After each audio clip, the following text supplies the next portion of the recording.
Assalamualaikum Laskar Rencong Persiraja. Apa kabar? Sebulan lebih kita tidak dihibur dengan permainan tim kesayangan kita Persiraja. Kondisi saat ini pandemi COVID-19 juga tidak pasti kapan bakal mereda. Saat ini Bang Hen sedang bersama seorang spesialis kejiwaan, Dr. Zulfa Zahara SPKJ. Kita bakal bertanya kepada Dr. Zulfa mengenai kondisi dan apa sih yang harus kita lakukan menghadapi kondisi ini. Halo, Assalamualaikum Dr. Zulfa. Waalaikumsalam Bang Hen. Alhamdulillah diberikan kesempatan untuk bisa ngobrol dan ketemu langsung dengan Dr. Zulfa. Nah, jadi dok, sebetulnya bener nggak sih itu ada hubungan antara tingkat stres dengan imunitas tubuh itu dok? Benar nggak dok? Oke, jadi kalau ditanya ada nggak hubungannya antara tingkat stres dengan imunitas tubuh? Tentu saja ada gitu ya. Jadi kalau kita ingin berbicara secara teori yang sangat mendalam gitu ya, kita bisa menggunakan teori HPA aksis namanya ya, atau disebut juga dengan hipotalamus pituitari adrenal aksis. Mungkin untuk masyarakat awam agak asing ya, tapi untuk para petugas medis ataupun mungkin dokter ini merupakan istilah yang cukup lazim gitu ya. Nah, secara gampangnya, kenapa sih orang yang stres itu imunitasnya turun gitu ya? Jadi saya coba bayangkan buat simulasi yang gampang gitu ya. Misalnya Bang Hen nih ketemu anjing gitu ya, anjing menggonggong di ujung sana. Tegang nggak? Kaku nggak? Stres nggak? Cemas nggak? Panik nggak? Gelisah nggak? Pasti dok. Pasti ya gitu. Nggak usah kita bayangkan yang COVID nih, anjing aja nih di ujung sana udah menggonggong. Pasti kita akan cemas, gelisah, tegang, stres. Ketika Bang Hen merasakan cemas, tegang, gelisah dan takut itu, apa yang Bang Hen rasakan? Biasanya sih seringnya jantung berdebar-debar, kemudian terkadang jemari tangan atau keringatan gitu. Ya, jadi itu biasanya, dok. Meningkat semua, metabolisme tubuh kita meningkat gitu ya. Jadi tekanan darah meningkat seperti Bang Hen rasakan tadi ya, keluar keringat dingin gitu ya, cemas, gelisah dan bahkan mungkin kita bisa bereaksi dengan sangat cepat. Yang dulunya mungkin kita bukan pelari ya, jadi bisa lari dengan cepatnya gitu ya. Benar. Ya, kenapa? Karena tubuh akan merangsang hormon adrenalin untuk mengeluarkan reaksi tadi itu. Ketika kita cemas. Iya, ketika kita cemas, kita tegang, kita stres, maka tubuh akan mengeluarkan hormon adrenalin. Dengan keluarnya hormon adrenalin ini, maka muncullah tadi yang Bang Hen rasakan. Kok jadi cepet gitu ya, nadinya cepet, meningkat tekanan darah, keluar keringat, tegang dan sebagainya. Pasti nggak nyaman ya dalam kondisi itu. Bayangkan kalau sepanjang hari kita keluar keringat terus, padahal anjingnya udah nggak ada gitu lagi, ya. Tapi kita masih ketakutan. Iya, masih ketakutan, pasti nggak nyaman sekali. Makanya Allah itu sangat maha sempurna ya. Jadi diseimbangkanlah. Jadi ketika hormon adrenalin meningkat, maka si hormon adrenalin itu akan merangsang lagi yang namanya hormon kortisol. Hormon kortisol. Iya, hormon kortisol itu apa? Hormon kortisol itulah yang membuat tadi itu turun semua tuh. Jadi cooling down, jadi tenang, jadi nyaman. Sehingga orang bisa berpikir jernih lagi, bisa nyaman kembali gitu. Tapi sayangnya nih Bang Hen ya, hormon kortisol itu menyebabkan imunitas tubuhnya turun.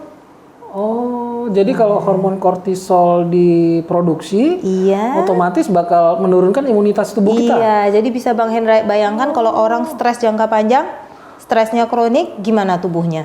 Berarti kortisol yang diproduksi makin banyak dan imunitasnya akan terus turun. Nah, dalam 1 bulan ini pandemi COVID, kita tegang terus nih, kita tegang, stres, otomatis apa yang akan terjadi? Daya tahan tubuh kita akan semakin rendah gitu. Apalagi mungkin cuaca sekarang yang sangat tidak mendukung ya, sekalinya panas, terik, tiba-tiba hujan gitu ya. Mungkin akan lebih banyak virus-virus lain yang mungkin bukan virus COVID gitu, tapi kita udah panik duluan, udah cemas duluan gitu ya. Flu sedikit, jangan-jangan saya COVID nih. Akhirnya stres, makin panik, makin menurun imunitas tubuh gitu. Ya. Jadi itu teori yang paling mendasar yang membahas tentang hubungan antara stres dengan imunitas. Nah, ini dok kan sebenarnya apa sih yang harus kita lakukan untuk mengendalikan stres ini, apa dok yang dapat kita lakukan dok? Terutama untuk masa pandemi COVID ini ya, jadi ada beberapa langkah yang bisa kita lakukan. Yang pertama harus kita perhatikan apa sih yang membuat kita stres? Pasti pemberitaan. Iya benar dok, pemberitaan di sosial media tuh yang paling utama tuh. Nah, sekarang pemberitaan sosial media itu kan apakah semua bisa kita pertanggungjawabkan? Masalahnya kan belum tentu gitu. Banyak pemberitaan-pemberitaan itu yang tidak benar, yang tidak bisa dipertanggungjawabkan. Tapi orang udah kadung stres duluan lihat itu gitu ya.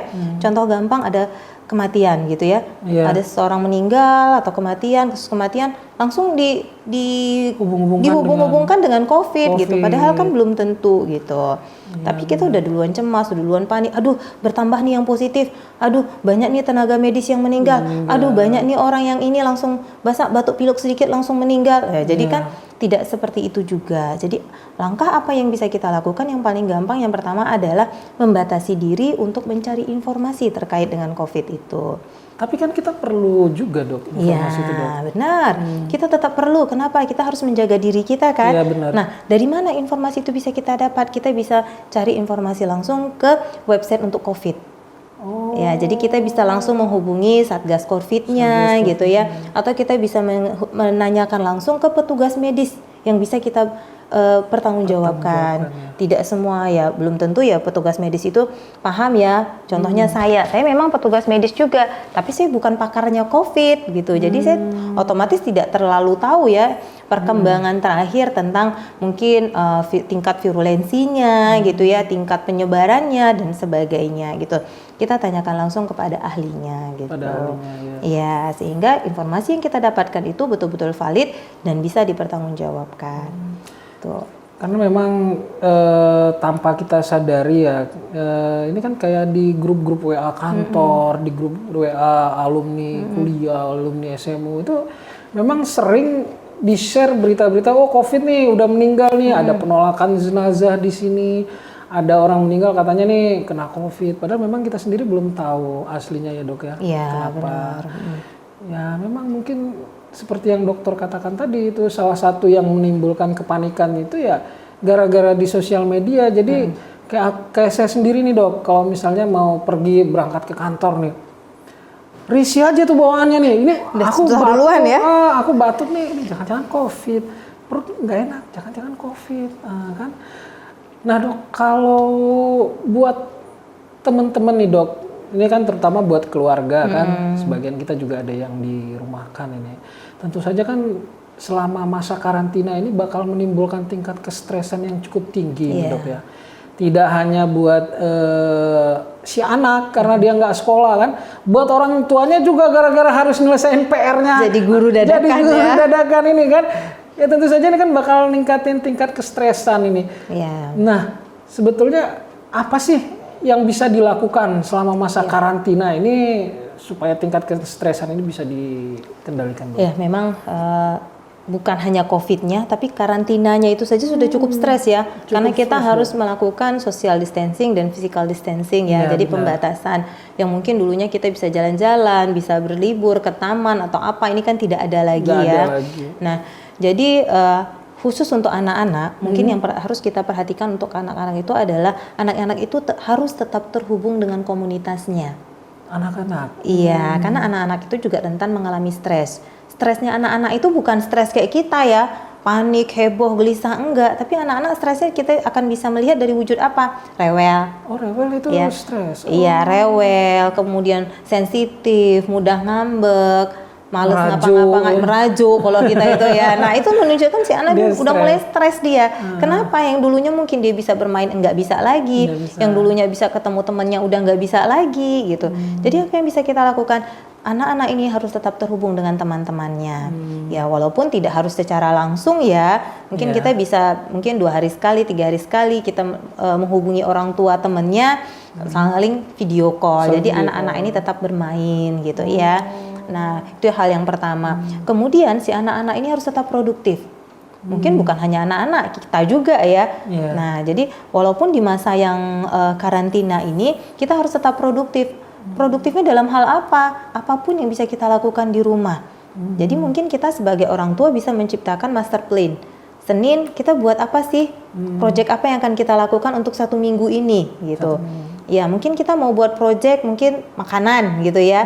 Oke, Senin kita buat apa nih? Selasa, Rabu, Kamis, atau mungkin minggu depan kita mau buat jahitan, merajut, atau kita mau buat boneka atau apalah prakarya. Dan project-project itu harus tetap ada. Dan untuk itu kan orang tua yang bisa memfasilitasi duduk bersama anak. Oke, minggu ini minggu apa sih? Minggu temanya masak. Minggu depan minggu temanya apa? Minggu depan lagi temanya apa gitu. Waktu 2 bulan itu kan cukup panjang. Cukup panjang. Iya, jadi memang di sini dibutuhkan kreativitas orang tua ya. Agar anak-anak itu tetap produktif. Atau bisa juga dengan ini juga menjadi suatu masalah dilema ya. Dengan karantina ini perhatikan kesempatan anak menggunakan gadget menjadi tinggi sekali. Benar. Nah, itu bisa menjadi bumerang tersendiri di mana untuk teman-teman mungkin ketahui bahwa gadget itu bisa menyebabkan adiksi. Adiksi apa itu, Dok? Ketergantungan, ketergantungan. Ya, adiksi. jadi bisa ketergantungan gadget nantinya dan itu akan menjadi masalah baru lagi. Ketika COVID selesai, akan banyak kasus anak-anak ketergantungan gadget. Jadi tetap batasi penggunaan gadget. Gadget selama masa karantina. Ya, tapi ya kita nggak bisa menutup mata ya bahwa nggak bisa sama sekali, enggak. Tapi mungkin kita bisa menggunakan tetap pola jam sekolah. Oke, dulu masuk jam 8, sekarang masuk sekolah jam 9 nih di rumah. Jam 9 sampai jam 11, jam 11 mungkin dia snack nih. Terus snack, siap-siap dia sholat, habis itu makan siang, kemudian dia tidur siang, sore belajar sebentar, mungkin gadget. Gadget 1 jam sebelum maghrib, atau mungkin nanti menjelang tidur. Jadi mungkin dilakukan pembatasan seperti itu. Tapi kalau kita lost nih dari pagi sampai sore dengan alasan anak buat tugas, gadget harus ada di sampingnya, enggak juga, itu bukan solusi yang terbaik gitu ya. Jadi tetap batasi penggunaan sosial media, terutama gadget pada anak-anak gitu. Kemudian tetap si anak-anak itu harus produktif, tetap dia harus bisa terhubung dengan kelompok sebayanya gitu. Nah, itu mungkin beberapa hal yang memang harus kita perhatikan gitu ya. Tapi ada satu hal lagi yang ingin saya sampaikan kepada teman-teman ketika seseorang stres. Kayak tadi ya, Bang Hen bilang bahwa saya mau pergi kantor nih, saya batuk, apa jangan-jangan saya COVID, aduh gimana ya kok saya menularkan nanti pulang gitu ya. Betul. Nah kita kan udah tegang duluan nih, nggak usah deh nggak ada apa-apa gitu ya, tapi kita bisa cemas duluan, muncul pikiran itu sendiri. Nah apa yang bisa kita lakukan? Cara praktisnya adalah lakukan relaksasi diri. Relaksasi. Ya, relaksasi itu dengan cara gimana? Kita bisa macam-macam deh. Mungkin kalau mungkin Muslim ya, relaksasi dirinya pasca sholat dengan kita duduk tenang sambil berzikir, atur pernafasan. Tarik nafas dalam, lepaskan gitu ya. Atau mungkin kita juga bisa mengajarkan kepada anak-anak atau orang usia lanjut dengan mengatur pernafasan. Mengatur pernafasannya gimana? Dengan menarik nafas dalam lewat hidung. Coba Bang Hen, lepaskan dengan cepat lewat mulut. Gitu. Lakukan itu berulang kali. Nah, makin banyak makin bagus. Makin banyak makin bagus. Tapi akan lebih efektif lagi kalau Bang Hen itu melakukan penghentian saat bernafas. Contohnya gini. Coba Bang Hen tarik nafas. Oke, tahan dengan berhitung di kepala. 1, 2, 3, 4, 5. Lepaskan dengan cepat lewat mulut. Coba sekarang Bang Hen tarik lagi nafas. Bang Hen berhitung sendiri di kepala. Dengan hitungan kelima, baru Bang Hen lepaskan dengan cepat lewat mulut. Nah, apa yang Bang Hen rasakan? Ketika Bang Hen fokus berhitung di kepala, apakah Bang Hen bisa merasakan pikiran di luar sana? Enggak. Saya ngerasain ketenangan. Ya, ketika kita fokus dengan pernafasan, fokus dengan berhitung, itu disebut juga dengan stop thinking process. Stop thinking process. Ya, karena tadi ya pikiran itu kan datang sendiri ya. Aduh gimana nih ya, apalagi dengan sosial media gitu ya. Aduh kok tambah ya kasusnya. Aduh kok ini ya. Makin tegang nih, makin kita banyak aduh-aduh di kepala, makin stres. Apa yang harus kita lakukan? Relaksasi. Selain relaksasi, kita bisa melakukan stop thinking process. Gimana caranya? Hentikan pikiran itu. Gimana caranya? Langkah mudahnya tadi itu berhitung di kepala. Jadi kita di kepala kita itu cuma ada bayangan 1, 2, 3, 4, 5, lepaskan dengan cepat. Dan itu bisa dilakukan berulang kali. Gitu, Bang Hen. Luar biasa. Nah Dok, tadi kan tips itu buat yang anak-anak ya, supaya tetap produktif di rumah dan selama masa karantina. Nah, ini buat yang orang tua dok, buat manula kan tentu saja kayak kita kan kebanyakan orang tua di Aceh ini, mereka kan ada komunitasnya juga tuh. Di warung kopi atau jemaah subuh, pengajian segala macam gitu pengajian kan. Dengan adanya karantina, sepertinya mereka termasuk orang yang rentan juga untuk mengalami stres. Mungkin ada tips apa nih dari dokter? Nah, sebetulnya untuk sasaran manula dan anak-anak ini tidak jauh berbeda.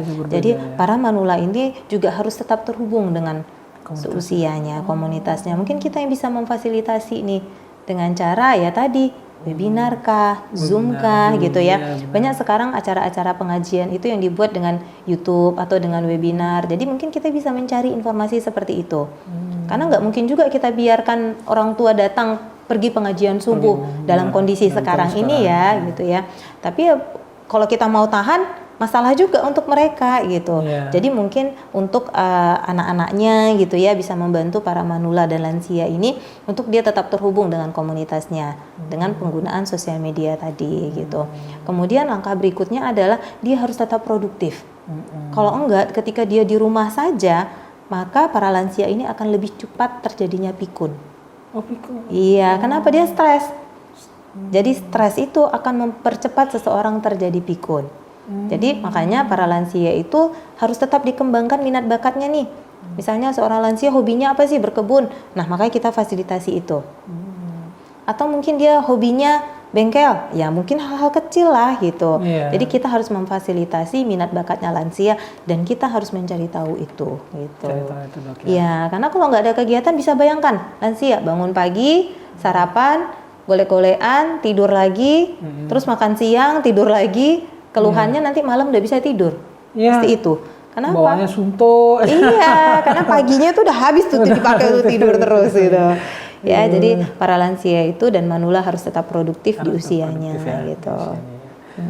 Nah dok, ini pertanyaan pamungkas sebenarnya nih dok. Ya, jadi mungkin dokter tidak secara langsung ya berkecimpung di Satgas COVID ya, Satgas COVID-19, tapi lebih ke fokus ke spesialis kejiwaan.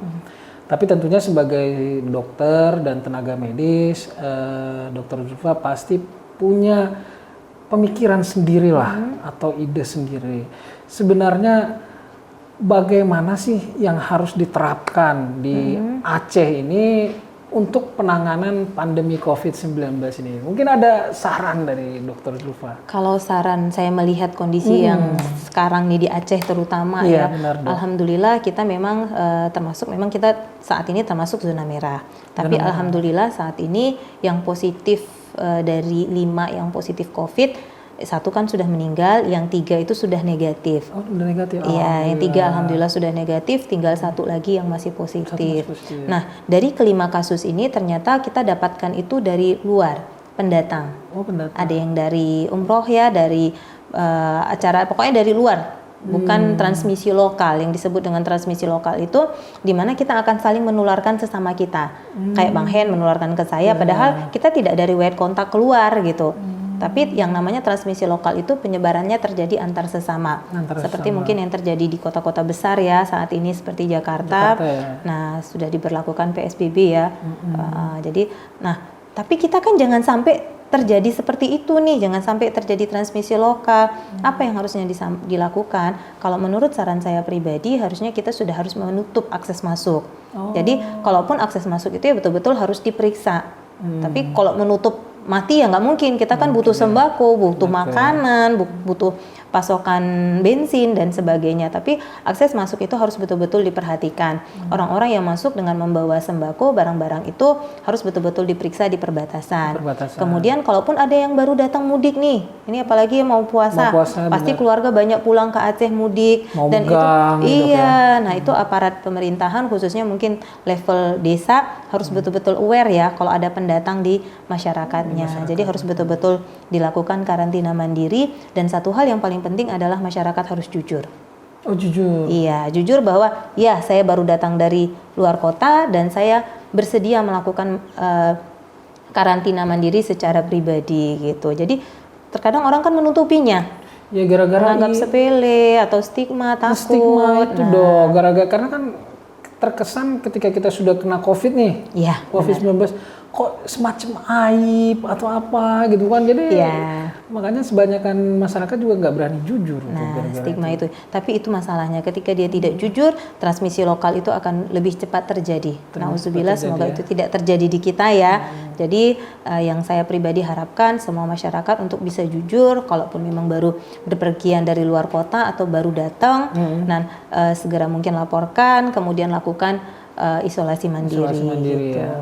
Kalau lapornya langsung ke Satgas COVID-19. Satgas COVID atau petugas desa ya, biasanya Petugas desa di petugas-petugas desa itu sudah ada poskonya masing-masing gitu. Oh, oke, alhamdulillah. Iya. Terima kasih banyak Dr. Sama-sama, Zulfa, Bang Hen. banyak informasi, banyak ilmu yang kita dapat. Tentu saja ini tidak hanya bermanfaat buat kami pribadi, tapi buat teman-teman di Laskar Rencong Persiraja juga dan buat teman-teman di luar umum. Semoga harapannya ya Dok ya, pandemi COVID-19 ini cepat selesai. Amin, alhamdulillah, semoga ya. Amin, kami mohon diri Dok, dan Ya. harapannya jangan bosan-bosan Dok. Insya Kalau Allah, suatu saat siap. nanti kami butuh, kami bakal konsultasi lagi. Oke, baik. Terima kasih Dok ya.